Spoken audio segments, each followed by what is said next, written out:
Teachers guide వారి weekly బులెటిన్కు స్వాగతం. ఈ వారంలో జరిగినటువంటి ప్రధాన అంశాల గురించి తెలుసుకుందాం.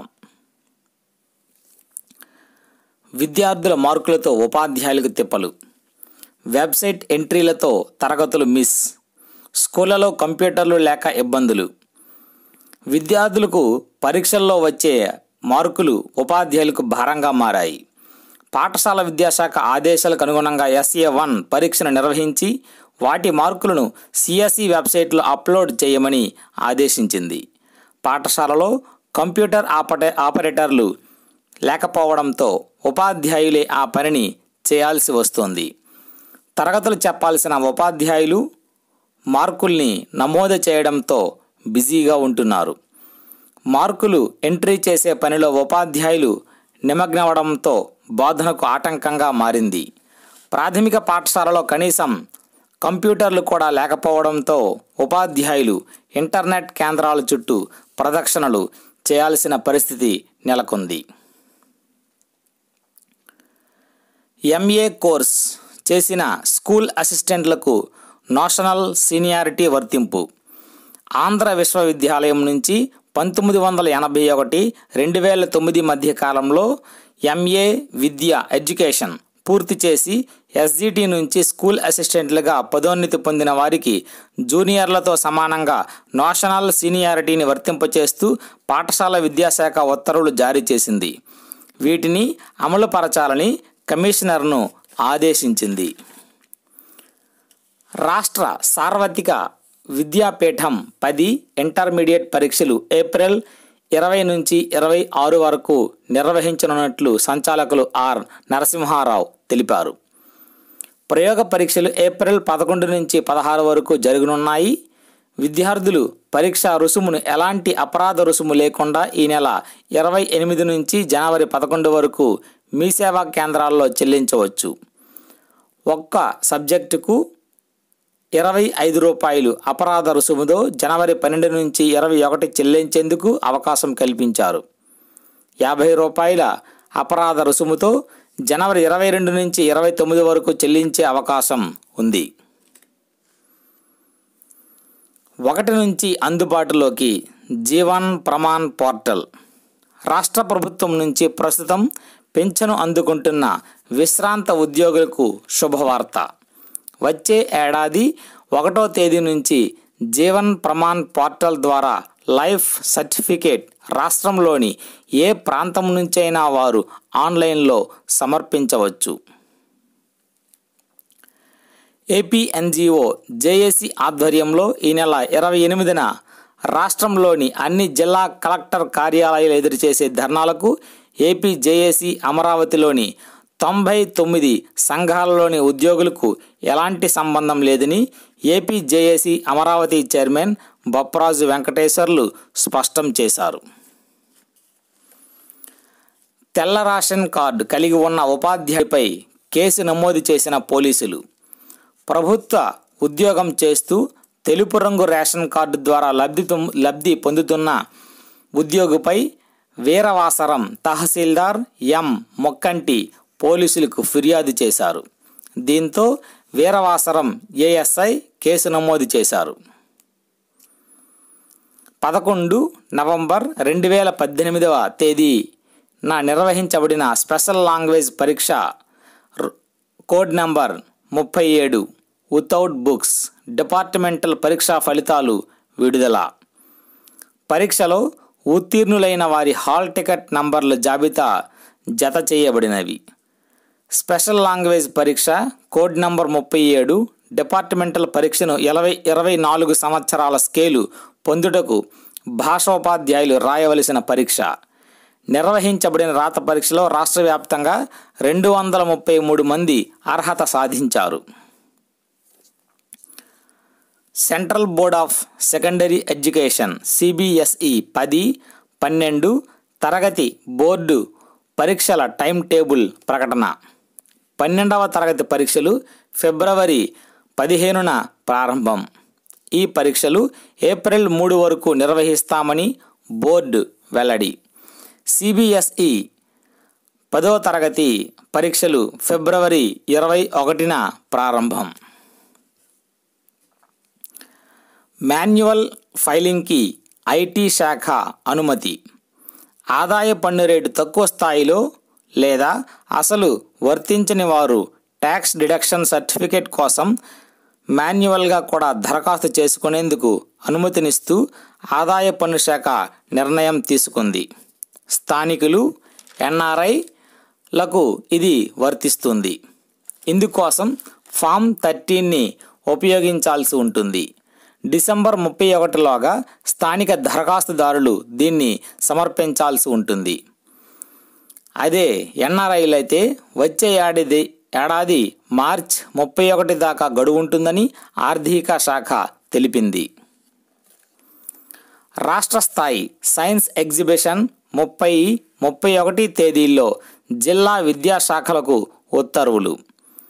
Jawaharlal Nehru science, maths, environmental exhibitions 2018 తేదీలను ఖరారు చేశారు. ఈ ఎగ్జిబిషన్లను జిల్లా స్థాయిలో ఈ నెల 27వ తేదీలోగా నిర్వహించి వ్యక్తిగత, గ్రూప్ విభాగాల్లో ప్రథమ స్థానంలో నిలిచిన ఒక్కొక్క ప్రదర్శనను టీచర్ ఎగ్జిబిట్ విభాగంలో ఉత్తమమైన 6 ప్రదర్శనలను ఎంపిక చేసి ఈ నెల 30-31 తేదీల్లో విశాఖపట్నం, ఆనందపురం మండలంలోని చంద్రపాలెంలో నిర్వహించనున్న రాష్ట్ర స్థాయి సైన్స్ ఎగ్జిబిషన్కు పంపాలని జిల్లా విద్యాశాఖకు ఉత్తర్వులు అందాయి. అడ్మిషన్కు ఆధార్ అడగొద్దు. పిల్లలను పాఠశాలలో చేర్పించడానికి ఆధార్ అవసరం లేదని ఈ మధ్యే సుప్రీంకోర్టు స్పష్టమైన తీర్పు. ఈ నేపథ్యంలో పాఠశాలలో అడ్మిషన్ పొందాలంటే సదరు విద్యార్థులు ఆధార్ సమర్పించాల్సిన అవసరం లేదని, ఆధార్ గురించి స్కూలు యాజమాన్యాలు సైతం అడగొద్దని UIDAI సూచన. దీంతో ఆధార్ ఇవ్వాలంటూ ఒత్తిడి తేవద్దని స్పష్టం చేసిన ఒడై, బలవంతంగా ఆధార్ కోరితే అది కోర్టు ధిక్కారం కిందకు వస్తుందని హెచ్చరించిన UIDAI. ప్రభుత్వం జనవరి 2 నుంచి 11వ తేదీ వరకు జన్మభూమి మా ఊరు కార్యక్రమాన్ని నిర్వహించనున్నందున రాష్ట్రంలోని పాఠశాలలకు జనవరి 12 నుంచి 21వ తేదీ వరకు సంక్రాంతి సెలవులు ప్రకటించే అవకాశం ఉంది. అకాడమిక్ క్యాలెండర్ ప్రకారం ఈసారి జనవరి 8 నుంచి 17వ తేదీ వరకు సంక్రాంతి సెలవులు ఇవ్వాల్సి ఉంది. ఈ మేరకు సెలవులను మార్చేందుకు NCERT నుంచి పాఠశాల విద్యాశాఖ కమిషనర్ కె సంధ్యారాణి ప్రతిపాదనలు అందాయి. దీనిపై కమిషనర్ ప్రభుత్వాన్ని సంప్రదించనున్నారు. అయితే పాఠశాల విద్యాశాఖ ప్రత్యేక ప్రధాన కార్యదర్శి ఆదిత్యనాథ్ దాస్ ఈనాడుతో మాట్లాడుతూ సంక్రాంతి సెలవులు అకాడమిక్ క్యాలెండర్ ప్రకారమే ఇస్తామని, ఎలాంటి మార్పు లేదని ప్రకటించారు. NPS national pension system withdrawals ఇకపై పన్ను ఉండదు. ఏప్రిల్ 1 నుంచి అమల్లోకి.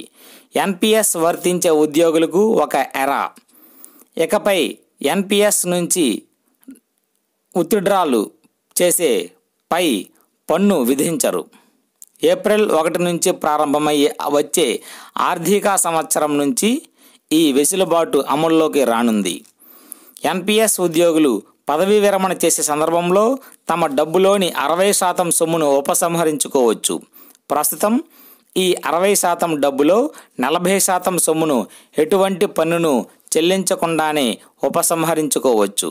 మిగిలిన 20% సొమ్ముపై మాత్రం పన్నును చెల్లించాల్సి ఉంటుంది.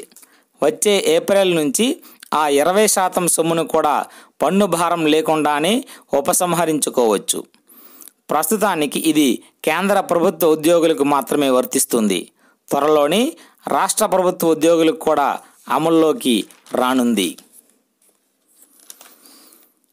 జనవరి 2 లోపు భాషా పండితులకు పదోన్నతులు కల్పించకపోతే 3వ తేదీ నుంచి ఆమరణ నిరాహార దీక్షలు చేస్తాం. RUPP ఆ సంఘ ప్రధాన కార్యదర్శి ఎం రవిచంద్ర కుమార్ ప్రకటించారు.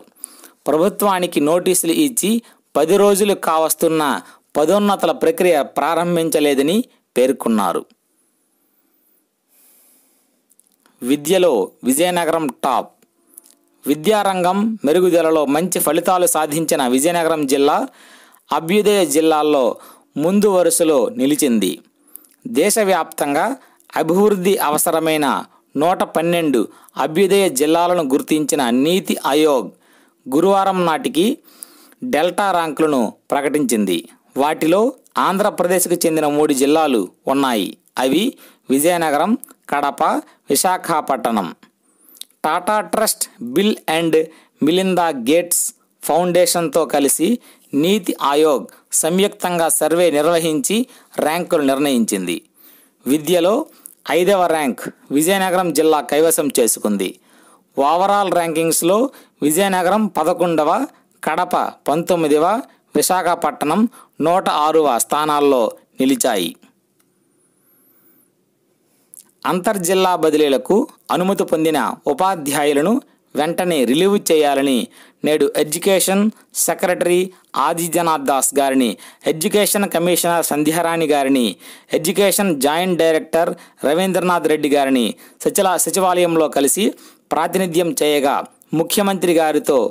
మంత్రి గారితో మాట్లాడి వెంటనే రిలీవ్ చేయడానికి చర్యలు తీసుకుంటామని టీఎన్యుఎస్ నాయకత్వానికి హామీ ఇచ్చారని టీఎన్యుఎస్ కొనకళ్ళ రెడ్డమ్మ తెలిపారు.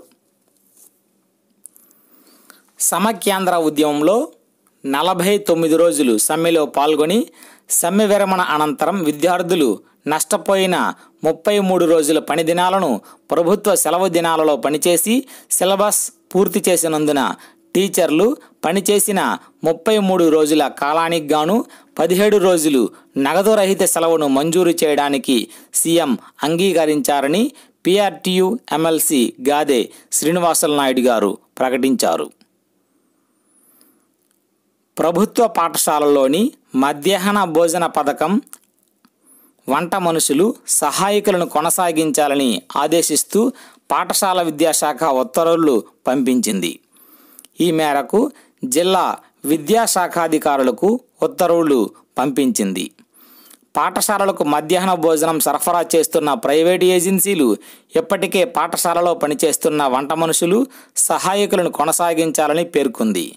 ఒకవేళ ఎక్కడైనా వంట మనుషులు సహాయకులను కేంద్రీయ వంటశాలలో నియమిస్తే వారికి 1500 నుంచి 2000 రూపాయల వరకు వేతనం చెల్లించాలని వెల్లడించింది. ఉద్యోగులకు మధ్యంతర భృతిని రాష్ట్ర ప్రభుత్వం తక్షణమే ప్రకటించాలి. ఏపీ ఎన్జిఓ సంఘం రాష్ట్ర అధ్యక్షుడు అశోక్ బాబు డిమాండ్లపై రాష్ట్ర వ్యాప్తంగా కలెక్టరేట్ల ఎదుట ఐకాస ఆధ్వర్యంలో నిరసన కార్యక్రమాలు నిర్వహిస్తున్నామని తెలిపారు. 11వ పీఆర్సీ నివేదిక ఆలస్యమవుతున్న నేపథ్యంలో ఐఆర్ను వెంటనే ప్రకటించాలని కోరారు. సిపిఎస్పై ప్రకటించిన కమిటీ నివేదిక రావడానికి సమయం పడుతుందని, ప్రభుత్వం ప్రకటిస్తున్న కారణంగా సిపిఎస్ రద్దు చేస్తూ శాసనసభలో తీర్మానం చేసి కేంద్రానికి పంపాలని సూచించారు.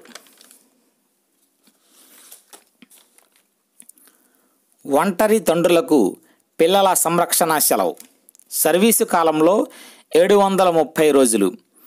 కేంద్ర ప్రభుత్వోద్యోగులు కూడా ఇక పిల్లల సంరక్షణ సెలవులను పొందేందుకు అర్హులవుతారు. ఇంతవరకు మహిళా ప్రభుత్వ ఉద్యోగులకు మాత్రమే ఈ సౌకర్యం ఉంది. 2 పిల్లల వరకు ఏడాదిలో 3 విడతలుగా వాడుకునేలా మహిళా ఉద్యోగులందరికీ ఈ సెలవులు వర్తిస్తాయి. 7వ వేతన కమిషన్ సిఫార్సుల మేరకు తాజాగా ఈ సౌకర్యాన్ని ఒంటరి పురుష ఉద్యోగులకు కూడా వర్తింపజేస్తున్నట్లు సిబ్బంది శిక్షణా వ్యవహారాల విభాగం తెలిపింది. ఈ వార్తలు ఇంతటితో సమాప్తం. నమస్కారం.